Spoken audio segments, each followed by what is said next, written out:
Hello hi. ಮತ್ತೆ ಗನಗಿದ್ದೀರಾನ? ಎಂತ ಮಾಡ್ತಿದ್ರಿ? ಕಾಪಿ ಕುಡ್ದು ಆತಾ? ನಂದು ಖಾಲಿ ಕಾಪಿ ಕುಡ್ದು ಆತು. ಖಾಲಿ ಕಾಪಿ ಕುಡ್ಕೊಂಡ ಎಲ್ಲಡ್ಕೆ ಹಾಕಿ ತುಪ್ಕಿಂಡೆ ಬಂದು ಕೂತೆ. ಹ್ಞೂ, ಕೊನೆ ತೆಗಿಯೋದು. ಇಂದ ಕೊನೆ ತೆಗಿಬೇಕು. ಪಾಪಣ್ಣನ ಮಾತು ಕಟ್ಕಿ ಕೂತ್ರೆ ಆಗಿದ್ದಲ್ಲ. ಸ್ವಲ್ಪ ದಿವಸ ತಡದೆ ತೆಗಿಯೋಣ ಅಂದ. ನಾನು ಬೇಡ, ಹಿಂದೆ ತೆಗಿಯೋಣ ಅಂದಿನಿ. ನಾಗಪ್ಪ ಇನ್ನೆಂತ ಮಾಡ್ತಾನೋ ನೋಡ್ಬೇಕು. ಈಗ ನರ್ಮನೆಲ್ಲೇ ಇರಕ್ಕೆ ಹೋಗಿ ಈಗ ಬಂದಂದಿಗೆ ಬಂದ ಅಂತ ದೂರದಾಗ ಆದ್ರೆ ಹಿಂಗೆ ಇಂಥ ದಿವಸ ಅಂತ ಮಾತು ಕೊಡ್ತಾರೆ, ಬರ್ತಾರೆ, ಇದು ಮಾಡ್ತಾರಲ್ಲ. ಇದು ಹಂಗಲ್ಲ, ಇಲ್ಲೇ ಅದನ್ನಲ್ಲ ಅನ್ನೋದು. ನಾಳೆ ಕೊನೆ ತೆಗೆದ್ರೆ ಹಿಂದೆ ಹೇಳೋದು, ಇಲ್ಲ ಬೆಳಗತ್ತ ಹೋಗಿ ಹೇಳಿದ್ರು ಆತೆ. ಅವನು ಹಂಗೆ ಮಾಡ್ತಾನೆ, ನಮ್ಮ ಪಪ್ಪಣ್ಣ ಹಂಗೆ ಮಾಡ್ತಾನೆ. ಹ್ಞೂ, ಹೆಣ್ಕರ ಹಾಕಿದೆ. ಹೆಣ್ಣು ಕರ ಹೆಣ್ಗರ. ಹ್ಞೂ, ಹಂಗೆ ಅಲ್ಲನ್ರಿ ಅದ. ಈಗ ಜಾನುವಾರಲ್ಲಿ ನೋಡಿ, ಹೆಣ್ಣು ಕರ ಹುಟ್ಟಿದ್ರೆ ಭಾಳ ಖುಷಿ. ಹೆಂಗೆ ಇದು ಕರವು ಮುಂದರ್ಕೊಂಡು ಹೋಗ್ತದಲ್ಲ, ಅದೊಂದು ಬಾಲ ಹಿಡಿಯೋಕ್ಕಾಗಲ್ಲ ಅಂತ ಆ ಥರ ಹೆಣ್ಣು ಹುಟ್ಟಿದ್ರೆ ಭಾಳ ಖುಷಿ. ಮನುಷ್ಯರಲ್ಲಿ ಹಿಂದಿತ್ರಿ. ಹೆಣ್ಣು ಹುಟ್ಟಿದ್ರೆ ಒಂಥರ ಮನ್ಸಿಗೆ ಬೇಜಾರು, ಗಂಡೆ ಹುಟ್ಟಬೇಕು ಅಂತ ಕಾಯೋದೆಲ್ಲ ಹಿಂದಿತ್ತು. ಈಗೆಲ್ಲಿ ಮಕ್ಳು ಹುಟ್ಟೋದೇ ಹೊರಮಗಲ. ಗಂಡ ಹೆಣ್ಣು ಆರೋಗ್ಯದಿಂದ ಸಮ ಇದ್ರೆ ಆತ ಅಂತ ಹಂಗ್ಯಾನ ಮಾಡ್ತಾರೆ ಎಲ್ಲರೂ. ಹ್ಞೂ ಹೌದು ಮಾರ. ನಾಯಿಯಲ್ಲಿ ಒಂದು ಹೆಣ್ಣಾಯಿ ಹುಟ್ಟಬಾರ್ದು. ಅದು ಈ ಕಾಟು ನಾಯಿ ನಾವೆಲ್ಲ ಸಾಕಿರ್ತೀವಲ್ಲ, ಅವು ಹೆಣ್ಣಾಯಿ ಮನೇಲಿ ಸಾಕಿದ್ರೆ ಮತ್ತೆ ಏನಿಲ್ಲ ಅಂದ್ಬಿಡಿ. ಗೌಡ ಮರಿ ಹಾಕಿದ್ರೆ ಅವನ್ನ ಎಂತ ಮಾಡಿದ್ರಿ? ಯಾರು ತಗೊಂಡು ಹೋದ್ರೆ ಅದು ಹೆಣ್ಣು ಮರಿನ ಯಾರು ತಗೊಂಡೋಗಲ್ಲ. ಗಂಡಾದ್ರೆ ಯಾರು ಬೇಕಾದ್ರೆ ತಗೊಂಡೋಗ್ತಾರೆ. ಹ್ಞೂ, ಅದು ಯಾರೋ ಹೇಳ್ತಿದ್ದೀರಲ್ಲ, ಅದೇನು ಸುಳ್ಳೇನಲ್ಲ. ಎಮ್ಮೆ ಕೊರೆ ಹಾಕಿದ್ರಿಂದ ಈಗ ಹೋಗಿ ನಾಯಿ ಮರಿ ಹಾಕೋ ತನಕ ಬಂತು. ಮಾತಾಡ್ತಾ ಒಂದಕ್ಕೊಂದು ಸೇರ್ಕಿತ ಹೋತಾವಲ್ಲ, ಎಲ್ಲಿಂದ ಎಲ್ಲಿಗೆ ಹೋಗ್ತೀವಿ ಅಂತ ಗೊತ್ತಾಗಲ್ಲ. ಸಾರೊಂದೇನು ಭಾಳ ಗಲಾಟೆ ಶುರುವಾಗಿದೆ. ಅದು ಹಾಗೆ ಒಂದೊಂದು ಸತಿ ಹಾಗೆ ಮಾಡೋದು. ಅದು ಮನಸ್ಸಿಗೆ ಏನು ಅನ್ನಿಸ್ತದ ಅದನ್ನು ಹೇಳಿಬಿಡೋದು. ಅದು ಸೀತನ್ನು ಕಂಡ್ರೆ ಅದಕ್ಕಾಗಲ್ಲ ನೋಡಿ, ಇಂಥದಕ್ಕೆ ಅಂತ ಗೊತ್ತಿಲ್ಲ. ನಾ ಸೀತಾರ ಮನೆಗೆ ಹೋಗ್ತೀನಿ ಅಂತ ಎಂದಾರು ಹೇಳಲೆ ಮಕ್ಕ ಇಷ್ಟಪ್ಪ ಮಾಡ್ಕೊಂಡು ಆಗಿ ಹೊತ್ತು. ಹ್ಞೂ ರೀ, ಹಂಗೆ ಈಗ ಕರಾವ್ ಹಂಗಾಗ್ತದೆ ಹಿಂಗಾಗ್ತದೆ ಅಂತ ಪಾಠ ಹೇಳ್ಕೊಡಕ್ಕೆ ಬಂದದೆ. ನಮ್ಮ ಅತ್ತೆಮ್ಮನ ಕಾಲದಿಂದನೂ ಅತ್ತೆಮ್ಮನ ಕಾಲದಿಂದನೂ ಹೆಣ್ಣು ಹಾಲು ಅಂದ್ರೆ ನಮ್ಮ ಅತ್ತೆ ಮಗಂಕನ ಮಕ್ಕಳು ಮರಿ ಅಂದ್ರೆ ಭಾಳ ಆಸೆ ಅಲ್ಲ. ಯಾರ ಮನೆಯಲ್ಲಾರು ಸಣ್ಣ ಹುಡುಗರು ಅದಾರೆ ಅಂದರೆ ಕೊಟ್ಟು ಕಳ್ಸಾತಲ್ಲಿಗೆ, ಗಿಣ್ಣ ಮಾಡ್ಕೊತೀನಿ ನಿಮ್ಮ ಮನೇಲಿ ಅಂತ ಇದು ಹೇಳ್ತದೆ. ಬೇರೆಯವ್ರ ಮನೆಗೆ ಕೊಟ್ಟು ಕೂಡ ನಮ್ಮ ಮನೇಲಿ ಖರಾಬಾಗಲ್ಲಂತೆ. ಹಾಂ ನೋಡಿ, ಅಲ್ಲಿ ನಾನು ಹಾಗೆ ಜ್ಞಾನ ಮಾಡ್ತಿದ್ದೆ, ನೀವು ಹಂಗೆ ಇದು ಮಾಡಿರಿ. ಎಲ್ಲ ಪೇಟೆ ಪಟ್ಟಣ ಕಟ್ಟಡ ದೂರ ತಗೊಂಡಾಗ ಹಾಲೆಲ್ಲ ಕೊಟ್ಟು ಬರ್ತಾರಲ್ಲ, ಅವ್ರ ಮನೇಲಿ ಖರಾಬ್ ಹೆಂಗಾತದ ಮತ್ತೆ?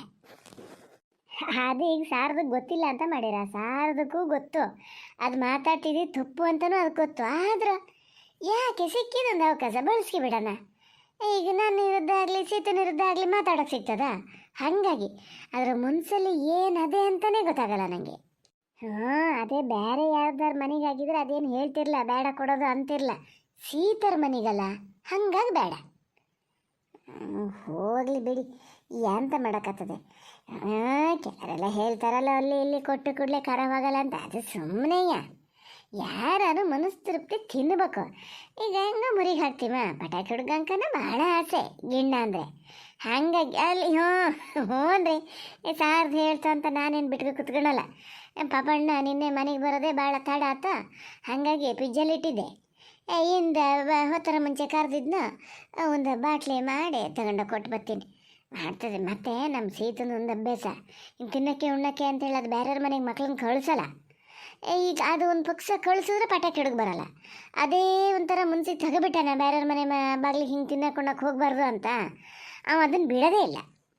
ಹ್ಞೂ ರೀ, ನಮ್ಮ ಅತ್ತಮ್ಮ ಎಂದಿಗೂ ಹಿಂಗೆ ಕೊಡಬಾರ್ದು ಅಂತ ಹೇಳಲ್ಲ.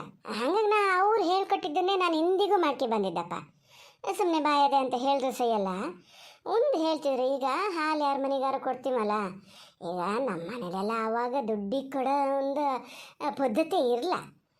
ಈಗ ನಮ್ಮ ಮನೇಲಿ ಖರಾಬಿದ್ದಾಗ ಅವ್ರಿಗೆ ಕೊಡೋದು, ಅವ್ರ ಮನೇಲಿ ಖರಾಬಿದ್ದಾಗ ನಮ್ಮ ಮನೆಗೆ ತಂದ್ಕೊಳ್ಳೋದು. ಹಾಗೆ ಈಗ ಹಾಲು ಕರ್ಕೊ ಬಂದಾರ ಹರ್ಗಿಂದ ಹೊರ್ಗೆ ಕೊಟ್ಟಿಗೆಯಿಂದ ಹಾಗೆ ಕೊಡಬೇಡ ಅಂತ ಒಂದು ಹೇಳ್ತಿದ್ರ. ಒಳಗೆ ತಂದಮೇಲೆ ಅರುವ ಹಿಂಗೆ ಕೊಯ್ಯಲ್ಲಿ ಒಂಚೂರು ನೀರು ತೊಳಗಿಸ್ಕೊಂಡು ಒಂದು ಹಂಗಂದು ಕೈಯಲ್ಲಿ ಎಷ್ಟು ಬರ್ತದ್ರಿ ನೀರು, ಆ ನೀರು ಮೇಲೆ ಕೊಂಚ ನೀರು ಹಾಕೇ ಕೊಡ್ಬೇಕು, ಕರ್ದ ಹಾಲು ಕರ್ದಂಗೆ ಕೊಡಬೇಡ ಅಂತ ಹೇಳೋರು. ಇದು ಒಂದು. ಹಾಂ, ಇಲ್ಲೂ ಎಲ್ಲ ಇದ್ದರು. ರಾಮಣ್ಣನ ಹೆಂಡತಿ ಎಲ್ಲ ಇದ್ರಲ್ಲ, ಅವರು ಇದರಲ್ಲೆಲ್ಲ ಭಾಳ ಒಂಥರ ಆಯ್ಕಟ್ಟೆ ಮಾಡ್ಯಾರೆ. ನೀವು 10:30 11 ಗಂಟೆ ಮೇಲೆ ಅವ್ರ ಮನೆಗೆ ಮುಜಿ ಕೇಳಕ್ಕೆ ಹೋದ್ರೆ ಮುಜಿ ಕೊಡ್ತಿರಲ್ಲ, ಬಿಸಿಲು ಹೊತ್ತಲ್ಲಿ ಕೊಡಲ್ಲ ನಾವು ಅಂತ. ನಮ್ಮ ಅತ್ತೆ ಅದನ್ನು ಮಾಡ್ತಿರಲ್ಲ. ನಾ ಹೇಳ್ತೀನಲ್ಲ, ಎಂತ ಮಾಡ್ತಿದ್ರ, ಒಂದು ಮಸಿಕಂಡ ತೊಳೆದು ತೆಗೆದು ಮಜ್ಜಿಗೆ ಒಳಗೆ ಹಾಕ್ಕೊಡ್ತಿದ್ರ, ಇಲ್ಲಿರೋ ಒಂದು ಮೆಣಸಿನ್ಕಾಯಿ ಚೂಟು ಮಜ್ಜಿಗೆ ಒಳಗೆ ಹಾಕಿ ಮುಚ್ಚಿ ಕೊಡ್ತಿದ್ರು. ಮುಚ್ಚಿಟ್ಕೊಂಡು ಹೋಗಿ ಮೇಲೆ ಆಕಾಶಕ್ಕೆ ತೋರಿಸ್ತಾ ಹೋಗ್ಬೇಡಿ ಅಂತಿದ್ರು.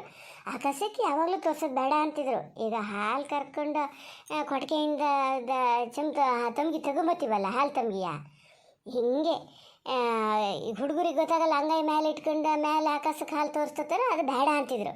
ಆಕಾಶಕ್ಕೆ ಹಾಲು ತೋರಿಸ್ಬೇಡಿ ಅಂತೇಳಿ ಮುಚ್ಚಿಟ್ಕೊಂಡೆ ಒಳಗೆ ಹಾಲು ತರಕ್ಕೆ ಹೇಳ್ತಿದ್ರು. ಇವೆಲ್ಲ ಈ ಬೇರೆಯವ್ರ ಮನೆಗೆ ಕೊಡಬಾರ್ದು ಅಂತ ಅವ್ರು ಯಾವತ್ತೂ ಹೇಳಿದ್ದಿಲ್ಲ. ಹ್ಞೂ ಅದನ್ನು ಒಂದು ಹೇಳೋರು. ಬಿಸಿ ಅನ್ನಕ್ಕೆ ಮುಜ್ಜಿಗೆ ಹಾಕಿಬಾರ್ದು, ಮೊಸರು ಎಂತಾರು ಹಾಕಿದರೆ ಖರಾಬ್ಗನ್ನಾಗಲ್ಲ ಅಂತ ಎಲ್ಲ ಹೇಳೋರು.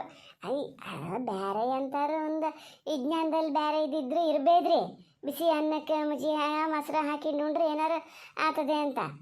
ಅದನ್ನೇ ಹಿಂದಿನವರೆಲ್ಲ ಹೇಳಿಕೆ ಬಂದರೆ ಅತ್ತಮ್ಮನೂ ಹೇಳಿದರು. ಒಂದು ಕೆಲಸ ಆತಿತ್ತು, ಮಜ್ಜಿಗೆ ಬಿಸಿ ಮಾಡೋಕ್ಕೆ ಬಿಡ್ತಿರಲ್ಲ, ಆದರೆ ಏನು ಮಾಡ್ತೀರಿ, ಮಜ್ಜಿಗೆ ಸಾರು ಅಂತ ಮಾಡ್ತಿದ್ವಲ್ಲ. ಹ್ಞೂ ನೋಡಿ, ನಮ್ಮ ಅತ್ತಮ್ಮನ ಅದನ್ನು ಮಾಡ್ತಿದ್ರು. ಎಲ್ಲಾರ ಈಗ ಒಂಥರ ಹೊಟ್ಟೆಕಿರ್ತ ಸಣ್ಣ ಶುರುವಾಗಂಗೆ ಹೊರಗಡೆ ಹೋಗೋಕ್ಕಾದ್ರೆ ಸುಮಾರು ದಿನಕ್ಕೆ 3-4 ಸತಿ ಹೋಗಂಗಾದ್ರೆ ಎಂತ ಮಾಡೋರು ಗೊತ್ತಾ, 10 ಮುಂಚೆ ಎದ್ದು ಕೂಡಲೇ ಬಿಸಿ ಬಿಸಿ ಅನ್ನ, ಅದಕ್ಕೆ ಮಜ್ಜಿಗೆನ ಒಂಚೂರು ಉಪ್ಪು ಹಾಕಿ ಕುದಿಸಿ ತೆಗ್ದು ಹಾಕಿ ಕಲಿಸ್ಕೊಂಡು ಗಬ ನುಂಗ್ ಬಿಡ್ಬೇಕು. ನುಂಗ್ ಮಲ್ಕೊಂಡ್ರೆ ಅಲ್ಲೇ ಗಪ್ಪ ಅಂತ ಕಟ್ಟೋತಿತ್ತು ಅಂದ್ಬೇಡಿ.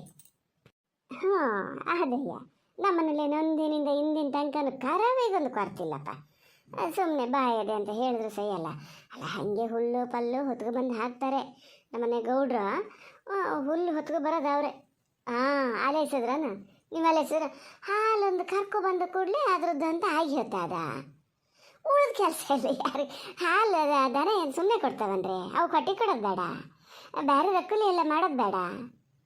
ನಂಗೆ ಒಂದು ಸತಿ ಜ್ಞಾನ ಮಾಡಿದೆ, ಕತ್ಲಿಗೆ ಸಾರ್ದಂಗೆ ಹೇಳಿಷ್ಟೊತ್ತಿಗೆ ಗೌಡ್ರ 10 ಮುಂಚೆ ಕೂಗ್ತಿದ್ರಲ್ಲ, ಕೂಗದೆ ಸಮ, ಹಂಗೆ ಮಾಡೋದೇ ಸಮ ಇವರಿಗೆ.